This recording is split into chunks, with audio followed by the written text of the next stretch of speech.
bit more alone. For fuck's sake.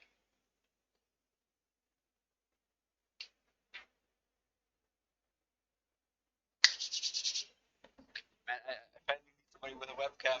Otherwise, I'll always just have a still image there. That's a bit I boring. mean, it is my thing being Masquerade. Yeah, still. Like in the future, I mean. Maybe Rafi has one. I really want to do something with them on stream. Because, low tier main and shit. So, it might be some interesting insight. Raffi the K-roll. Yeah. I have to, go down my region first. So otherwise, what point is then asking, some top players and shit like that? They literally won't come on here. So. Top players like Yusef. He's not a top player. he's just the German Mario guy. He's borderline PR. Really? Oh shit, okay. Okay, I think, not gonna lie, I think we should just get going. We should wait for 130. People would join up if they're interested. If not, most people will go to them anyway. Alright. So, I'm here with, my coach, my mentor basically, Azur, or MasqueradeFGC on Twitter. So, I would definitely advise to give that a follow. We post some really interesting stuff there every once in a while. But, yeah, basically, he has been coaching for a very long time, right? And I've basically learned how to coach myself at his place, right? I've gotten really good at his place, but he's been doing this for a shit ton of time, and fucking nobody knows. How long have you been doing this? I think 3 years. 2 years Like already. Jesus. end of 2017, probably. Mm-hmm. So I think it was December I started. But I was teaching people. I've been teaching people for ages, but I only started teaching people properly and calling myself a coach then because of Cyrus. Okay. So you kind of went through several PRs of different countries, right? And coached people. I think it was Portugal, which was kind of Yeah. prominent, right? So. At one point, something like 6, the Portuguese PR, I was helping behind the scenes, and I stopped eventually because people stopped asking me for help because they were able to help themselves probably.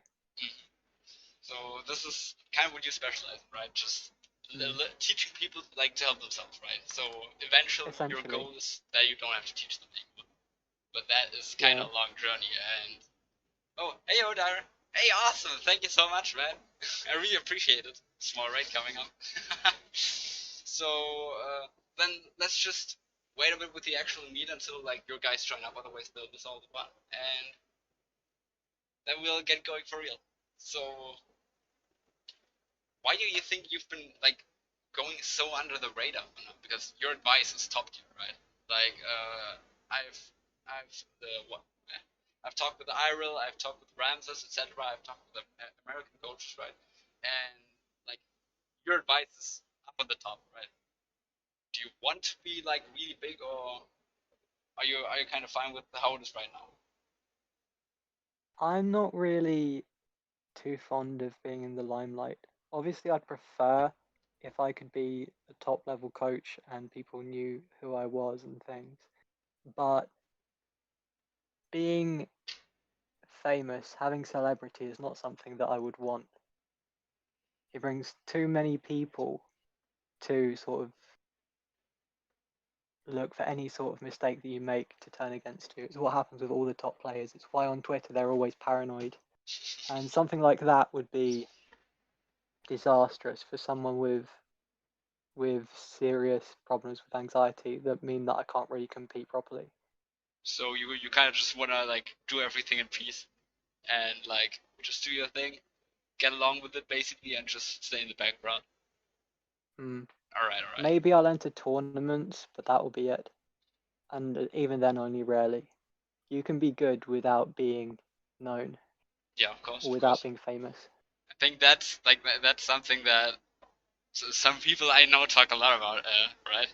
Just the whole fame chasing, but personally, I think that just that isn't really an intention people have. It's just something that comes on the side, basically. If you get good, you get known, basically. So you kind of build your career off of that. So go figure. But that also means that you might have a bit of a hard time, like in the coming years, because you're studying right now, and once you're done studying, and you need actual money, right? At some point, it's kind of get a bit tricky. I mean, there's lots of things that I do. I'm a writer, and I don't know if you know or not, but I play chess as well at a high level. I don't know. Do I know? If I have money, then I know how to improve. I know how to coach people. There's a hell of a lot of money in teaching people how to play chess, because Yeah, that's that's true. something which is chess will never die, but Street Fighter and Smash and Tekken each game will die eventually. So I have coaching and teaching in general are skills which will always be needed.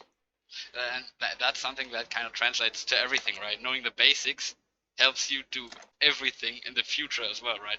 So you taught me how to self-learn, and it's kind of what I'm teaching other people, uh, aside from other things, of course. But like I can get good at everything now, and I'm not talented, right? I just learn fast. Exactly. And Let's you go only faith game. learn Yeah, fast we got a because you faith game. understand how. Hey yo, thanks for checking out the stream, man. I appreciate it. Okay, so we're kind of filling up slowly, so I think we should start with the actual meat, right? Hmm. So again, you've been coaching for a long time. You've seen a lot of people come and go. Some were successful, some weren't. Again, you went through through the whole power ranking from Portugal, basically. Yeah. Just like straight up front. Have you ever had any people where you think, yo, they have literally zero chance at getting good, just straight away? It's mainly people who are too confident that they're already good that I feel like it's pointless to coach them.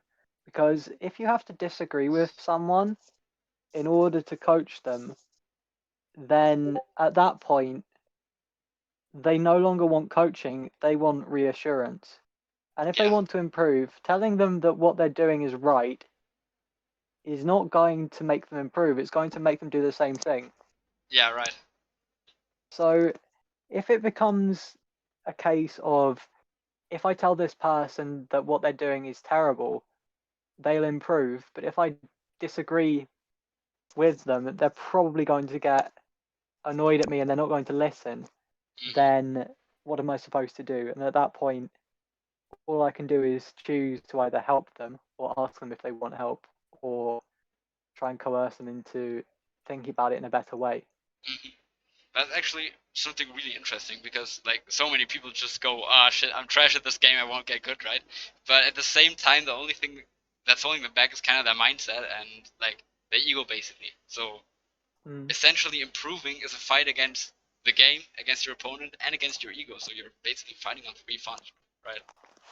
So beating like kind of yourself, your It's ego is the best thing you can do because then you can actually get help, right? Otherwise, you kind of get stuck. mm. So, like, what were some of the notable people like that people actually know that you've kind of brought up to where they are right now?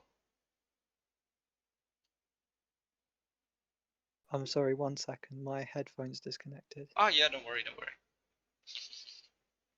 So, can you repeat the question? So like, what were some of the people you actually got from being bad to being good that people might know of? Probably the most famous person is probably Youssef, but Cyrus was PR in Portugal. Ebed is still doing good on the Wi-Fi thing. He got murdered by Lancelot at Ah I yeah, think I it know. was Eurogamer or something. That was interesting. Zaren is still doing good online. Mhm. Uh, High Moon still exists around the place. Wait, Aimun is good. People know Aimun. He's like, I think he's from like a big region in Sweden, and he has some online wins. Uh, Ja, the piranha plant was getting some wins as well, and obviously Elite Tweet as well has been really famous with Mhm. his your mum jokes as well as doing decent at locals in the Netherlands. but the main one is Youssef, Kimari, Dobby. So all the German ones. Yeah. Yeah. Germans. So like to kind of sum everything up, Azure has a server, and his server is just full of German people, basically. It's Germany and then some other countries. So basically, you might be able to just change the whole Germany PR at some point, possibly. Yeah, it used to be all Portugal, but then Vothi entered the scene, and then the flood started.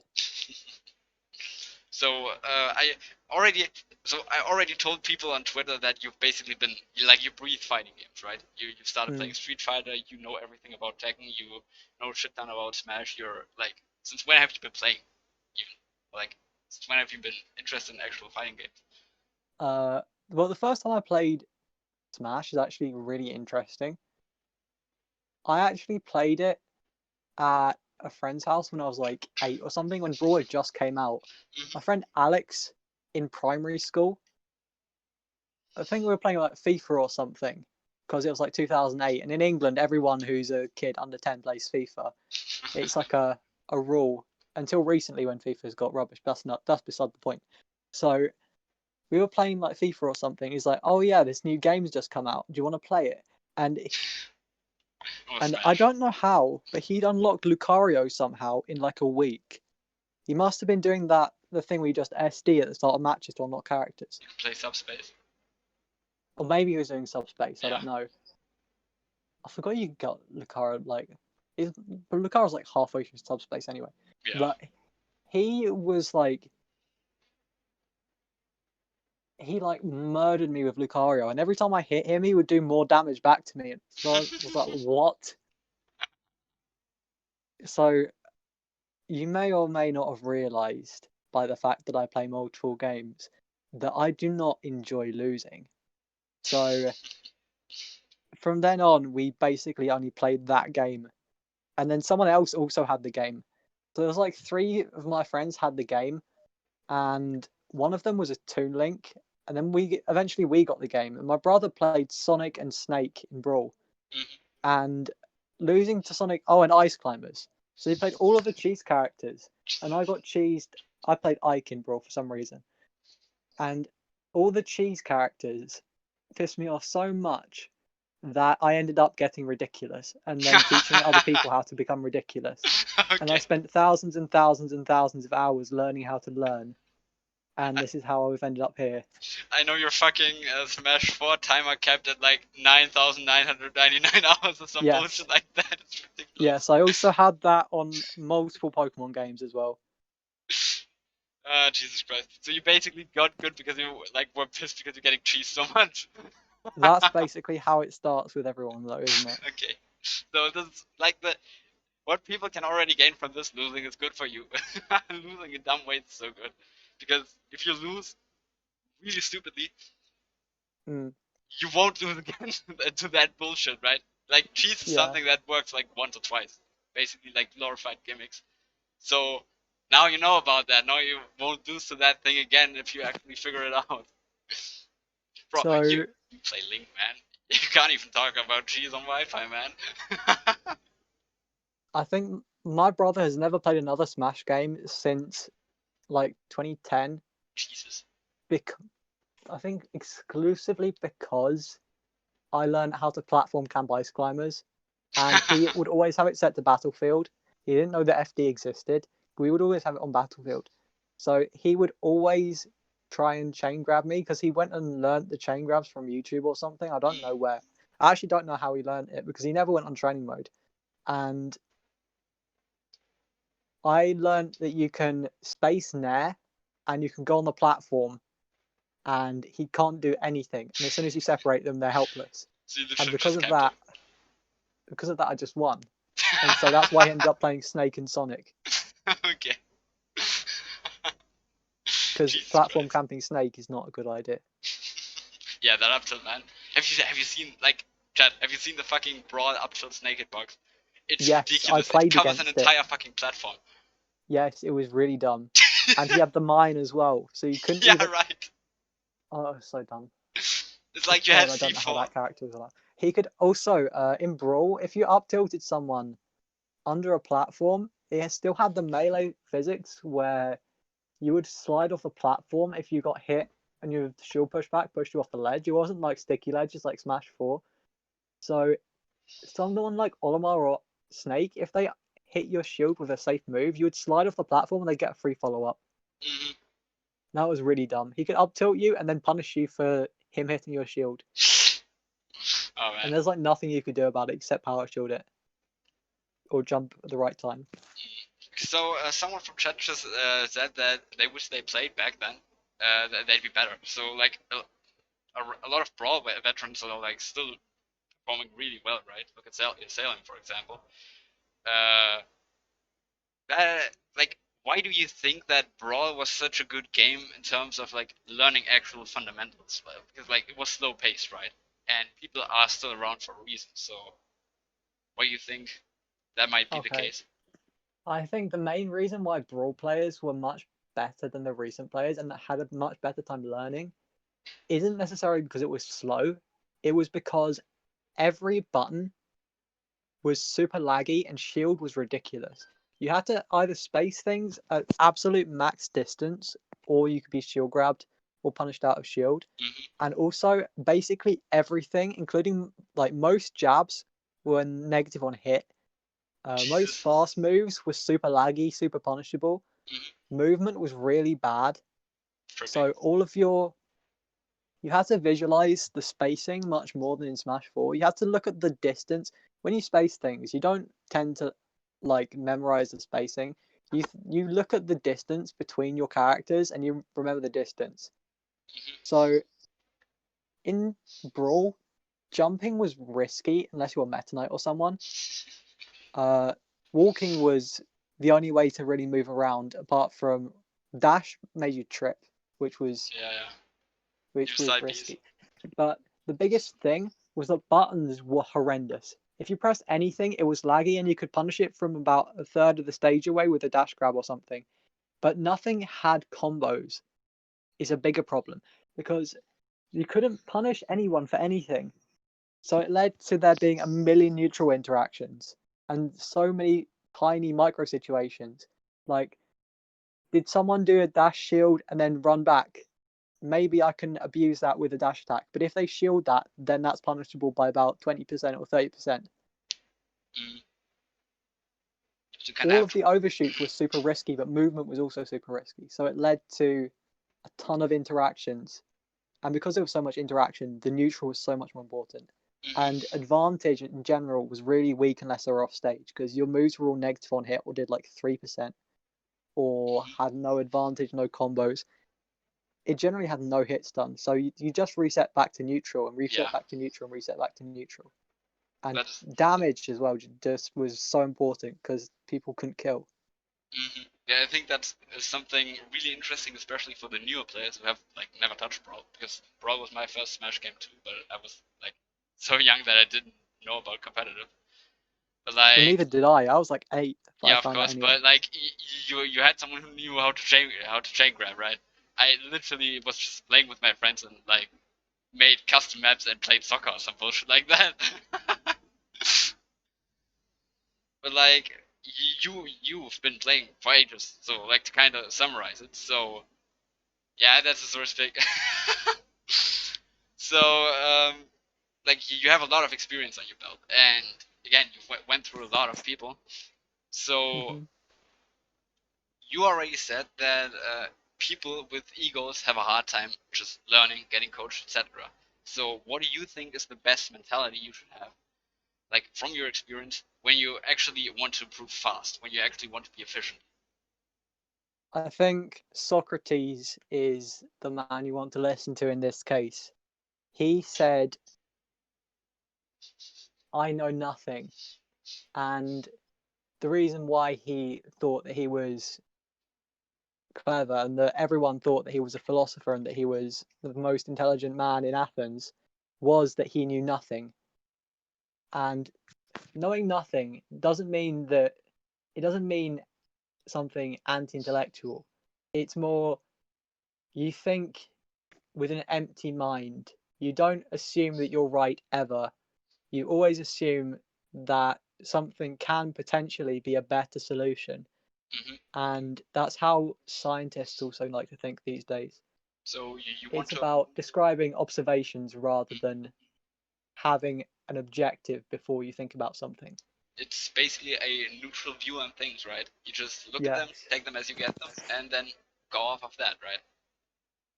Yes, you describe things after they've happened. You don't assume things about the things that have happened beforehand. Hmm. Okay. That's interesting. So, do you think, because like I hear a lot that players say like, oh, I should play X to get better at Y, like I should play Street Fighter to get better at footsies, or I should get Brawl to get better at like neutral and Smash Ultimate or stuff like that. Is that really worthwhile, or is working on your mentality just better? If you understand why your footsies is weak, then you can fix it. If you understand, if you think that learning Street Fighter will fix the problem, then by all means play Street Fighter. But you can fix the problem as long as you know what it is very easily, and usually will not require playing another game. It's just a matter of understanding what the problem is so that you can fix it. Hmm. Okay, so for all you people trying to find excuses, you don't have any anymore. I think Marcus Aurelius said that there are two types of problems: problems which can be solved by hard work, and problems which don't bear trying to fix. So which one, like the latter one, which one, like what's an example for that in Smash? Problems which you can't fix are the buffer system and the general game mechanics. Things like that, all you can do is complain in vain. It won't change unless Nintendo listen to us, which is an impossible end game to achieve. That is All incredibly we true. can do is work around what we're given, and we can't necessarily change what the game is. We can make a new game, but that's the best we can do. Hmm. So, like, time is spent way better not complaining and just like working on other things if you can't change something, right? Like Yes, complaining almost about online, anything can be yeah, okay, fixed. nice. Or you could just learn how to deal with online cheese instead. Just avoid Hmm. unreactable ranges. Just avoid projectiles, right? You could still do that, for example, because online will stay shitty. Just use the time you're kind of spending on Twitter just for hours fucking complaining about bullshit to actually look at that bullshit and find out how you beat it. Yeah, I would say online, you shouldn't take online to be representative of actual gameplay in Yeah, totally. Ultimate. You should more take it as a simulation, and you use it in order to see the issues in your gameplay, and you use it to find out situations which you don't know how to deal with. Hmm. And then you go into training mode and you lab those, or you watch how top players deal with them, and you learn that way rather than by just fighting people endlessly. We have the And perfect example in chat actually. If mm, you guys remember 3 a.m.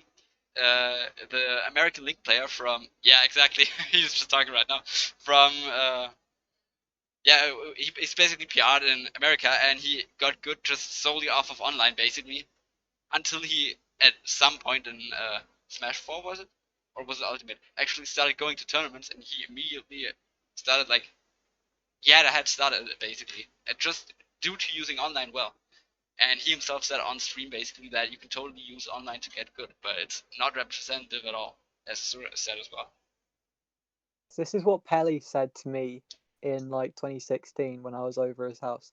He basically said that until like 2015, he basically only played online until Wills, who used to be the best cloud in the UK, got him on Anthers, and he beat him, and that's the only time he went to tournaments. Hmm. For anyone who doesn't know, Pelly was the best in the UK and probably would still be if he actually cared and stopped playing DDD. But Hmm. he's definitely the best DDD in the world. He's beat Larry Lurr, like there's no question. Yeah, okay, so 3M actually just wrote when you learn to deal with things online, it doesn't work offline. Ah, that depends. So if it's something reactionary and you can do it online, you can definitely do it offline. It's rather that offline things often don't work online. As long as you're not kind of abusing the fact that stuff's unreactable, then you're good to Mm. go. Like you can totally look at things in a like offline environment, you can still theory craft, right? That's what frame data is there for. And like check if stuff might actually work offline, right? I feel like the only things that really work online that don't work offline are based on burst ranges or being unable to react to things. And it's not Yeah. like combos. A lot of combos are harder online because you can't react Yeah. to the DI properly because there's not enough time and there's input delay. But there aren't that many combos that are that difficult online to make it really that big of a difference. It's only characters like Meta Knight that really care about that anyway. Yeah. Yo, I have to defend myself, right? So some letters, like some letter setups, are ridiculously hard.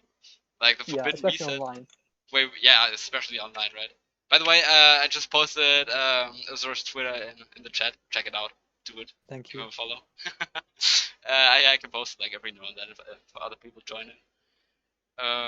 But yeah, online is a tool. It's not the best tool, but it's a tool, and especially currently, yeah, Forbidden Reset online. I know it's terrible, but like use it the best you can, right? Yo, chat is getting really fucking active. Holy shit. Yeah, Dyer, you play Wii Fit, right? You play like one of those online buff characters, so you really gotta watch what you're doing, otherwise you'll get a lot of bad habits just off of people not knowing how to deal with bullshit, right?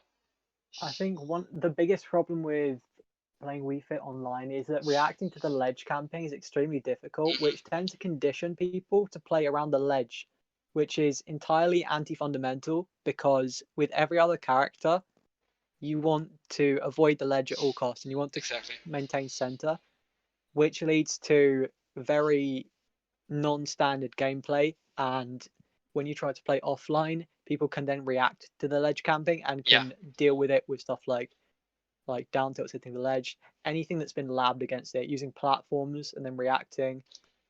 Generally using 45 degrees to avoid the sun salutation and Mm-hmm. the football and things like that. Whereas online, sorry, it's usually locked at FD, and you don't get the chance to do that.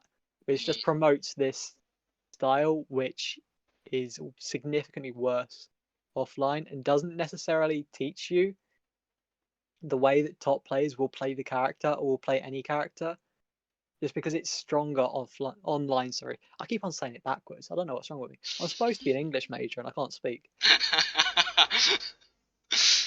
Yeah, so, basically, like, because I had a Wii Fit for a while in my local, and whenever he tried to ledge camp offline, I could literally, like, I could jump around at like short hop height, and then bridge him on reaction, so which was then him down air and then like up him to the blast zone.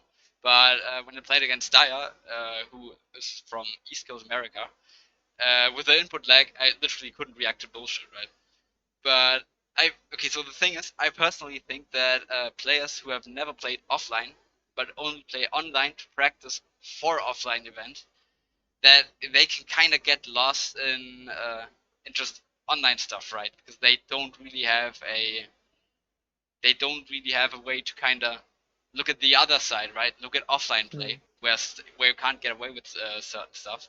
So how would you personally recommend somebody like that? How they would actually like keep going to the right direction without like shearing off. I'd also say that a big problem that online exclusive players will have with not playing offline is there's actually a massive difference in the input lag that different TVs have. And if you're only used to your TV and you start to play on one that just has no lag, then you're not going to be able to react to anything.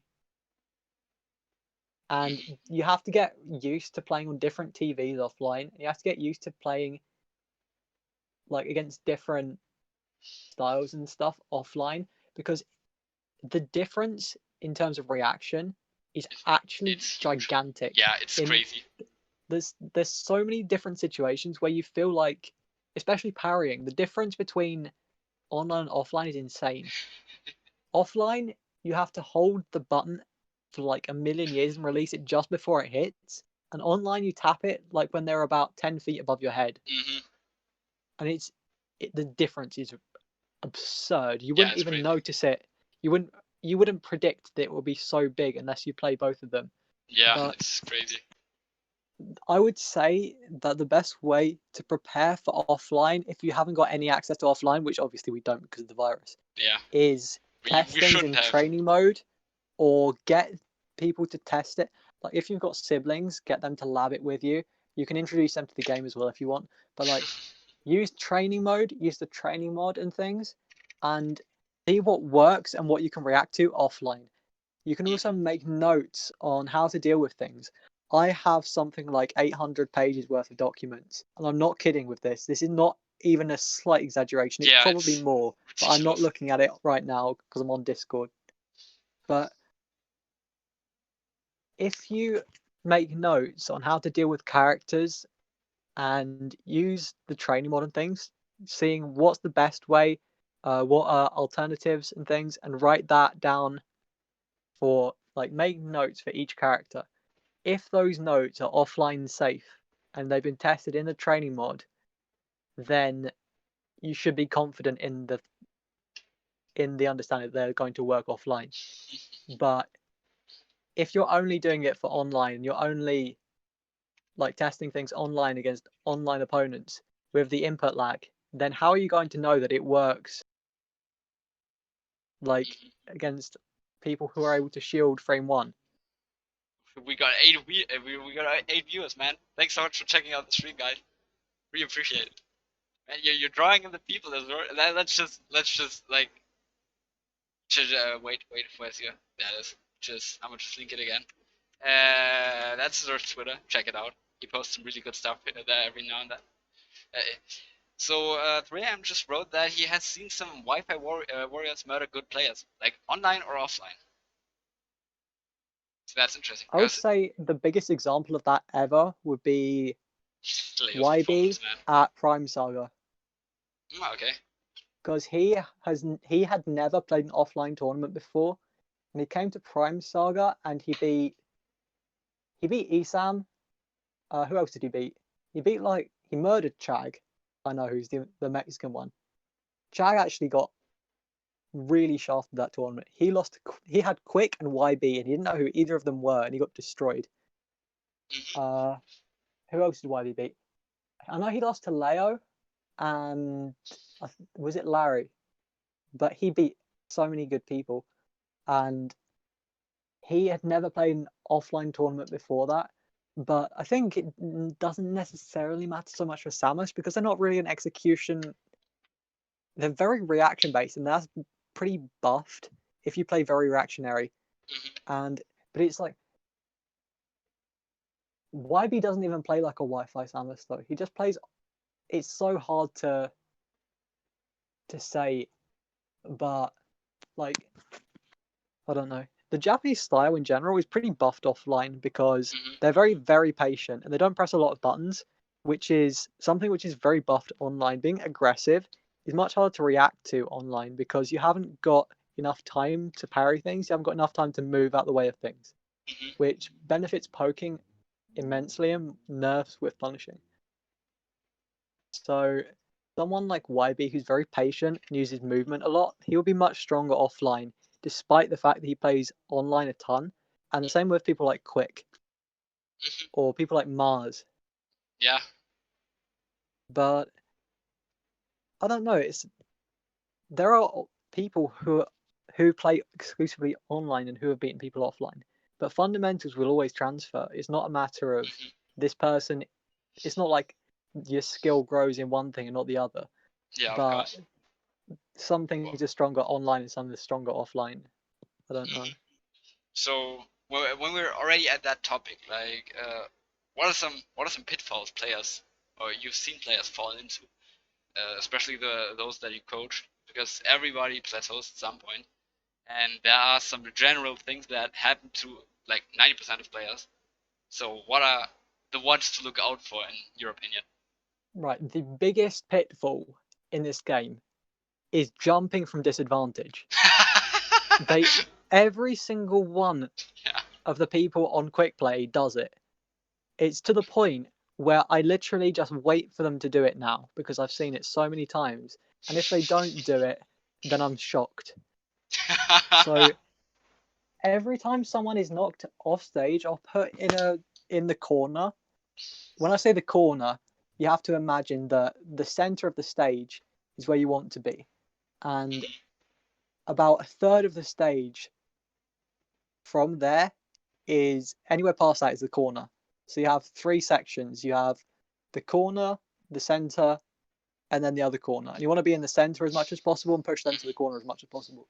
Every time you hit them and they're in the air above the corner section, they will always immediately jump towards the center. Yes, I know.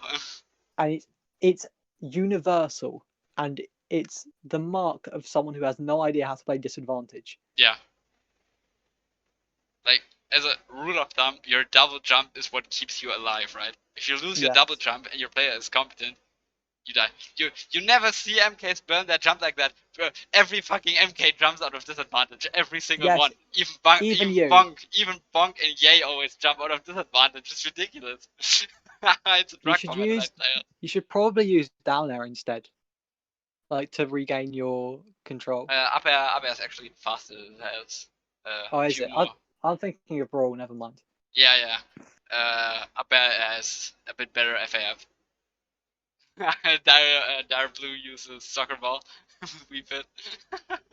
Yo, actually, what you have to do is abuse online mechanics, right? And just block down your soccer ball without throwing it, and then just threaten with it. You have so many angles, man.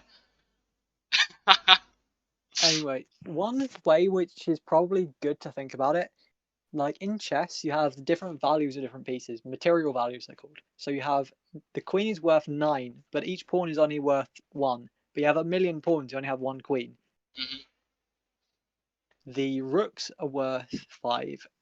The minor pieces, which are the bishops and the knights, are each worth 3. If you think about it, the jump is probably worth at least 10, because if you lose your jump, you might die. Mhm. But if you air dodge and you get punished, you're probably only going to take about 30. You basically don't lose anything.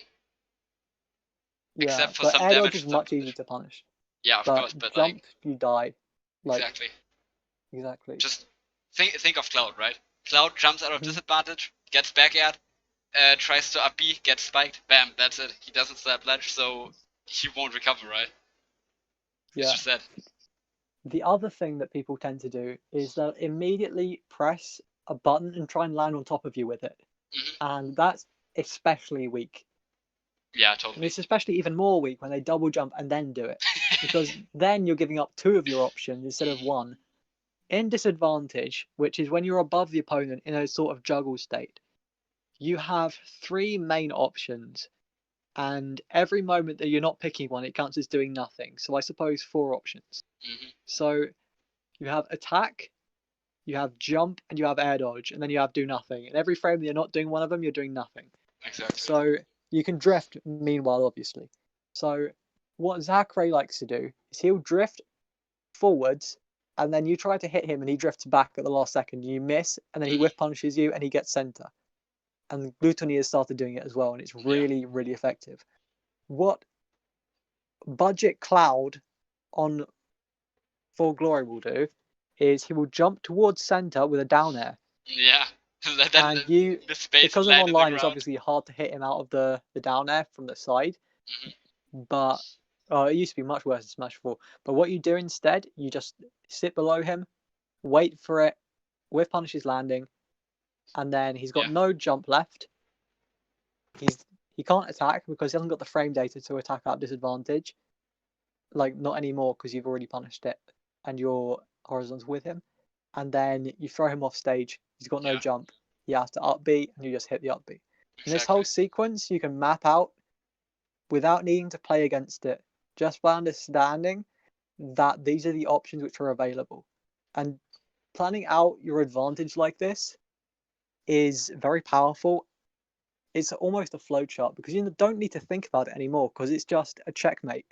All you have to do is know how to react to the up B, react to the down air, and everything like that. It's not really difficult or technical. Mhm. It's just a matter of understanding. Yeah, exactly. Tisku, if you whiff punish his landing, well, if you want to do it properly, then you gotta punish him like a few frames before he actually lands. Otherwise, of course, he'll have his jump back. But Yeah. if you're a tad late, then yeah, he'll have his double jump again. But that's still like same positioning, more damage on them, and kind of just resets the situation.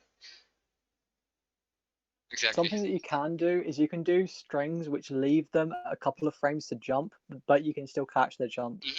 An example of this is Orchion or Dutoni or Zachary. The Wolves, they do up throw, IDJ forward air, and then they will wait slightly and then they'll do an up air. And if you jump, the up air will catch them, and then you get another up air into like another situation of advantage. But they have no double jump, and it also catches them if they press a button because you're falling down with the up air. And that trap is very deadly, and you have to just take it, otherwise you're going to get murdered. Also, something I'd like to mention about like double jumps and especially disadvantage. You can delay stuff, and delaying stuff is incredibly strong because the biggest mix-ups you can do are timing mix-ups, right? Because you have 60 frames per second basically to mix up your timing, if you want to look at it like that.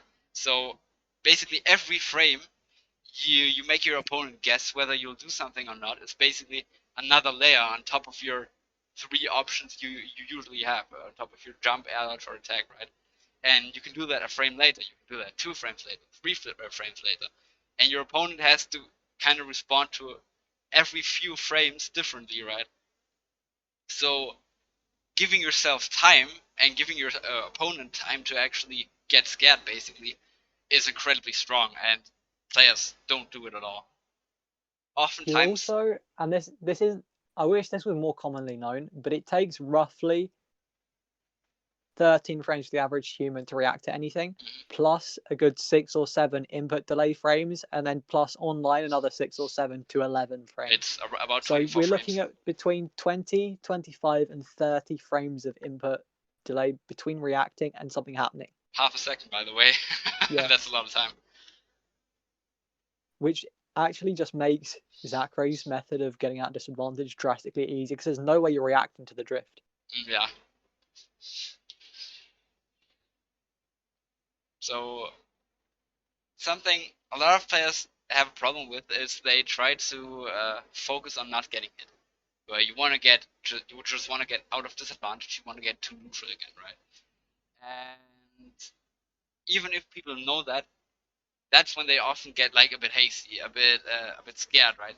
So what is like the method you would recommend to like just practice not being scared in those situations? Well, what does one need to do? If you're afraid of being hit by something, it tends to mean that you either aren't prepared for it or you don't know what the opponent is going to do. If you don't know what the opponent is going to do, your first objective at the start of the set should be to find out what they do. You should lose maximum 1 game to an opponent who you don't understand what they're doing based on them having strange decision making. And this is because you have all the time in the world to slow down the match and force them into what are called sharp situations in chess, where they have to make a decision, and you just force them into situations where they have to make a decision and over and over and over. And eventually you're going to be able to see a pattern, or you're going to be able to see what they know and what they don't know and use that to your advantage. Stuff like Lots this. of bad players do the same thing over and over, and if you spot it, then you can abuse it. But most people will just rush forward and not give them the chance to expose their weaknesses. Yeah, you could like that's again where like the old Meta Knight saying of the dash attacks that you don't throw out are more important than the ones that you do kind of falls into, right? You can threaten with burst ranges. You can threaten with like falling onto opponents safely, where you don't even need to aerial and stuff like that. So it's mainly about threatening with moves rather than actually doing them, because that's where people often crack a lot more. If you get hit by a dash attack twice in a row by Meta Knight, and at standard that's like at that unreactable burst range again, you'll do something, and I will abuse that, right? I'll just stand there, not dash attack, I see you jump, I know that now. So next time I'll like straight up ladder you out of your jump, for example. That's way stronger than just trying to go for a 50-50, for example. 50-50s. But equally, if they're always weak to the 50-50 and you have no reason to adapt, then you still have no reason to adapt. Yeah. If you know that you can kill them for the ladder, it's still a matter of understanding what they will do. And if you see no adaptation, you still have no reason to adapt. Exactly. Like, I pronounced that horribly, but like if this it is works, it actually works. a high level thing. Yeah, if it works, it works. So why would you Yeah. stop doing it, right? Somebody sent me a clip of them just doing Ganondorf jab basically, and jabbing somebody across the entire stage with like 8 jabs, right? And I was like, oh, yo, you only did jab. And he was like, yeah, but it works. I was like, yeah, of course it works, right? It's good.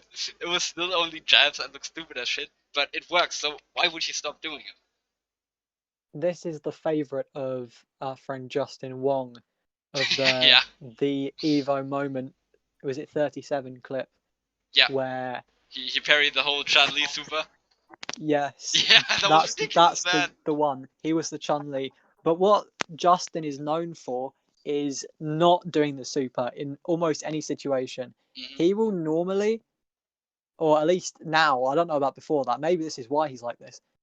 If he knows that something is going to work, he will not take any risk anymore. So he will keep on looking for it and he will keep baiting you to try and get it. And it has led to many, many, many, many games of him killing people with only jabs. Yeah, yeah. Like, And eventually they get pissed off and jump at him and he murders them. yeah, exactly. So, in case you don't know, because a lot of Smash players aren't really active in other fighting games, Justin Wong is a Street Fighter player who is notoriously known for playing lame as shit. So, what other people will do is they will like rush you down and go for 50-50s and go for huge combos, and he will just stand there and react to you walking up and just jab you. And then you try to walk up again, and he just jabs you, and he does that for like 60 or 70 seconds until the match is over, basically. And he doesn't do shit. He just stands there and throws the safest moves he can throw out, basically. It doesn't mean that he doesn't know how to do massive combos. Yeah, of course. It just means that he's ridiculously good at neutral and he doesn't want to take any risks whatsoever. Justin Wong is like the Great Wall of China if it walked. That's a good one. But He's yeah, the Great Wall of China with fireballs. fun fact: this is how you camp. That is good camping, right? If you fight a Bayonetta, if you fight like a overly aggressive Kirby, if you fight Little Mac, that is how you play against them. Because as soon as you don't play the matchup, as soon as you mess up, you'll get heavily punished. So just don't mess up, right? Just do something that literally won't make you mess up. With Palutena, just spam back up, basically, for example. Just with Chrom, just space nairs, space down tilts, right? Stuff like that. Just do safe shit, basically. Don't commit. It's boring as I shit, think, but it's effective. yeah, a bigger thing that I would say, especially for online, is if you aren't confident in punishing something, or you don't know if you can get a big punish on it, ignore it. Yeah. Literally just reset back to neutral and then wait for them to do something stupid again. If Mm-hmm. you like Bayonetta's what's it called? Her heel slide, it's called now. The side beat on the ground, it's minus 26. Yeah. And I That's have this so memorized punishable. for a reason. And that reason is that Mewtwo can do double jump cancel backwards into disable and punish that. Because that's frame 24. That is a Or death at frame 50. 19 if you do it frame perfect. There's like a trick to it. Mm-hmm. But what this means is that if you didn't know this, you would probably go for a down tilt into a forward air or something. Mm-hmm. Or almost everyone will just grab it into something. But because they didn't lab it and they didn't know that you could punish it like this, they will go for something which won't actually punish it. It's like a snake edge in Tekken, where it's ridiculously minus on block, but it's really powerful on hit. Mm-hmm. So people will not try to punish it at all. But they will still try to do a small punish, and often they'll get punished for doing that. So top players often, if they don't know that they can punish something guaranteed, they'll just reset to Yeah. neutral and they won't even try, and they'll see what they do after, and then they'll try punish that. Because often, especially in situations where people don't know what to do after they've missed a button, and especially after they have one strategy and they miss their best button, they will block or they'll Mm-hmm. press a button, and you can watch what they do, and then you can punish that even harder. Yeah. Like most top players are ridiculous at neutral, right? They are just tiers over like good mid-level or high-level players, right? They are so good at neutral. So they first of all they just play to their strengths. If something isn't safe, like isn't reliably safe, let's call it that, then they just reset to neutral, they play to their strengths. And second of all, something that is something what you mentioned, what Leo does a lot, right? He gets like he shields something, then he just jumps, and he doesn't do anything. He like something he could punish, like a unsafe, not spaced, badly landed wolf forward air, for example. He just jumps. He doesn't do shit. Then he double jumps to catch their reaction, and then hard punishes that on reaction. And that is again like what I've been preaching about. Reaction is so strong, especially when you play offline, that you kind of want to force situations where you can abuse it as much as possible. Because if you react, you're 100% right. Unless you get baited, of course. If you play rock, paper, scissors and you go second, the chances of you losing are horrendous. So, yeah. One thing that I can say is that going back sort of to what I was saying earlier about sharp situations, if you can force the opponent into situations, let's say on shield, or let's say in the corner, where they have many options that they can choose. So out of shield, if your shield has been hit by a safe move, you can do an attack, you can jump, you can roll, or you can hold the shield. A lot of players, especially mid and low level players, they will do the same option, or they won't know the situation and they'll do the same thing over and over, or they won't necessarily know what to do about that move specifically.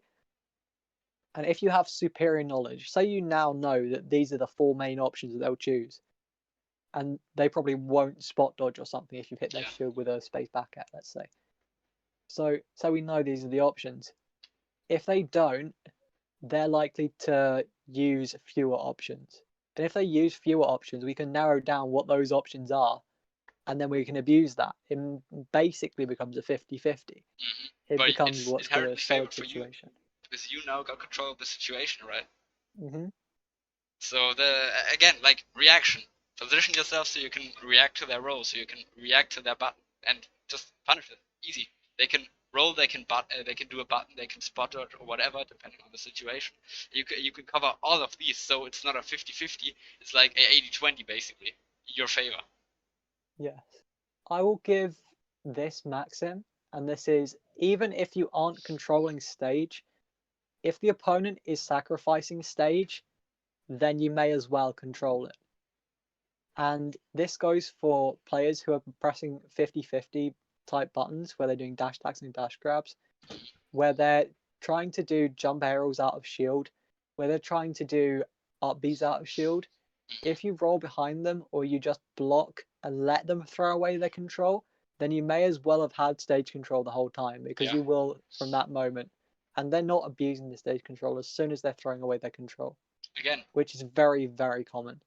Do what is safe, right?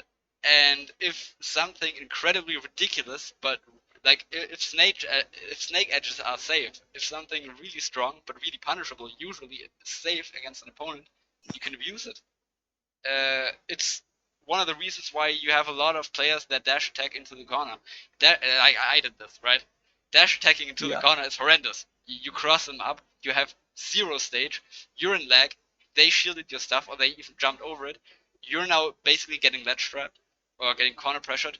If not, you're like off stage immediately.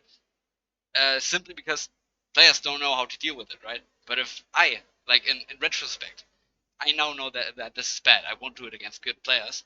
But if I notice that I can get away with it, why wouldn't I do it, right? It's free pressure. I might get a full ladder combo and kill them at like something ridiculous like 20.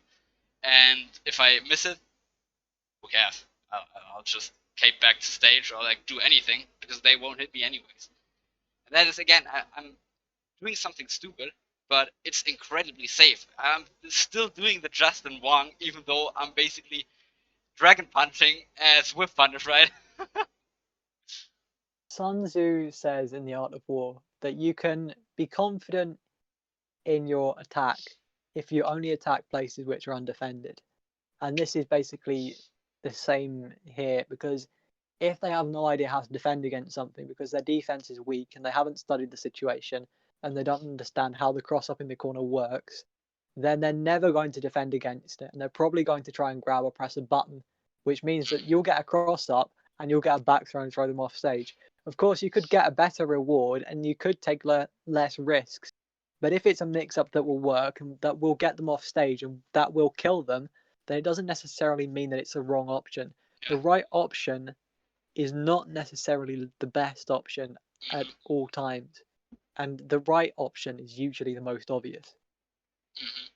That is something really prominent at top level, which is kind of funny because you basically spend the entirety of mid level learning the optimal options. Then at high level you kind of perfect them, and then at top level you kind of stop doing them because they're so obvious that you can't use them anymore. But you still need Yes. to know them, right? Yes. So Magnus Carlsen, who is the current world chess champion, is famous for playing non-standard chess.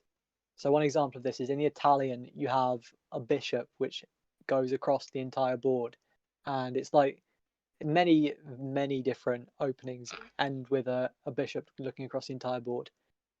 He moved it out of the way of the center, which it would control normally, and just left it on the side completely in a game against Kasparov, I think it was, Mhm. and he just won the game anyway.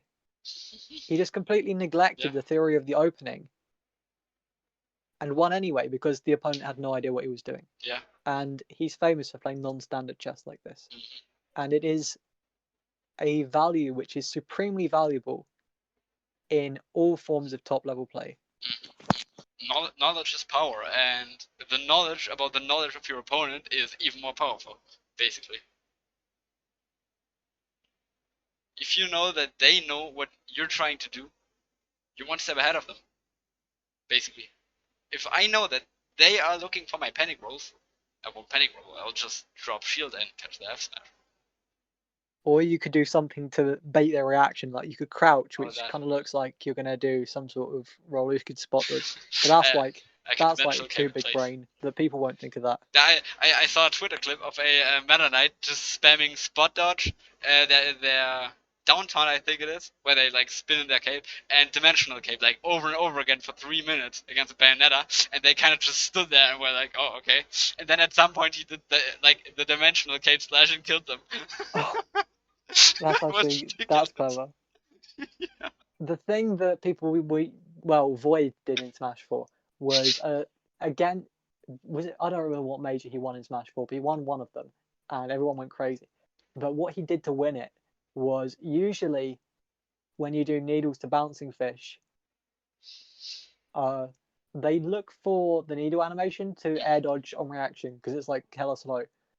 Mhm. But he did I think he was against Salem that he won, but he did jump neutral air dodge. Obviously, there wasn't a forward air dodge in Smash 4, but Mhm. ignore me. He just did neutral air dodge, and it looked like he was going to do the needles. So Salem preemptively air dodged, and then he did needles to bouncing fish, and he died. And Nice. Zero was like freaking out on commentary because it was such a big brain play Yeah. that he'd never seen it before. Yeah. Something I did with a friend at a doubles tournament. We basically just went for fun and played double Ganondorf against like random people in doubles, and we used down B a shit ton because we were just fucking around. And at some point we just started crouching, like just crouching a bit, and they always like we caught someone jumping, and my friend just like caught them jumping with a back. Both of us freaked out so much. Okay, that actually fits into the one of the maxims of neutral, and that is that horizontal control conditions use of the y-axis. Mhm. So that was unintentionally big brain. So Yeah. the way that ZSS works, for instance, let's talk about ZSS because Mhm. she's a prime example of this, executed very well. She's extremely fast. Her moves are all safe apart from her normals, which are very unsafe, which is probably why, obviously, because like she's so fast, and if she could get in your face and it was all safe, she'd be ridiculous, which is anyway, but beside the point. So she has forward air, which goes absurdly far from her short hop because her airspeed's really good. Her Zair goes really far. Her backer goes really far. Her Nair is absurdly safe. It's like -3 or -2, and it's really big. Mhm. All of these things lead to you not wanting to short hop against her because all of it goes and hits the short hop height without her having to really commit to anything. She doesn't have to make a hard read. She can just throw it out, Mhm. crosses up shield, uh, knocks down hit. pretty So hard to whiff punish unless you you're start spaced. full hopping, right? You start full hopping. Yeah, so you start to full hop or you start to shield. If you shield, -2 there, -2 or -3 there, I always She doesn't forget. care. She doesn't care. You And just then stall, basically. when you full hop, well, you're conditioned to either shield or to full hop because it avoids the situation. So when you full hop, the up smash comes into play, and it's designed in a way that it hits the full hop and the short hop because she conditions short hop. Well, she conditions not to short hop with her short hop forward S so consistently,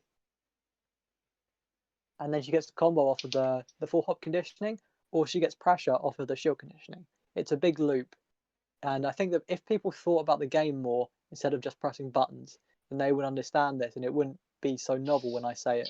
But like, it's very elegant in the way that it's done. Mm-hmm. And that is what makes good characters because they are simply really good at that. They just kind of passively condition unsafe options, basically. Is what Joker does with Gun and Aha with his back air. Also, same fast ground speed. It is what Palutena does with her super oppressive mid-range and annoying long-range gameplay. She just draws you into mid-range where she can oppress you even further, right? Etc. etc. It's what Pika does with Thunder Trolls and his up air. It's basically every top tier is really good at this. Yeah, and then some characters just ignore fundamentally strong game design, Meta Knight. Meta Knight, Luigi, Ken. Yeah. It's painful. But honestly, most of the top tiers have very elegant and very cohesive game design, which make you do certain things, so subconsciously. And if you understand how the character's kit works at a high level, then you should be able to figure out the strategy of the character at high level. Okay, but I think because we're already 1 hour in, this like time is flying. I think this is kind of a good note to end it on, right? We talked about egos, about how people like just get better fast. We talked about the game design in general, about what's safe, what's unsafe. But like to kind of end it off, what is the one tip you would give to people who want to improve, just generally? What's the first thing that usually comes to your mind? Watch The Art of Footsies by Johnny Worms. Yes, perfect. I shall link that. Can you just send me that real quick because you probably got it ready somewhere. You'll find it faster than I'll.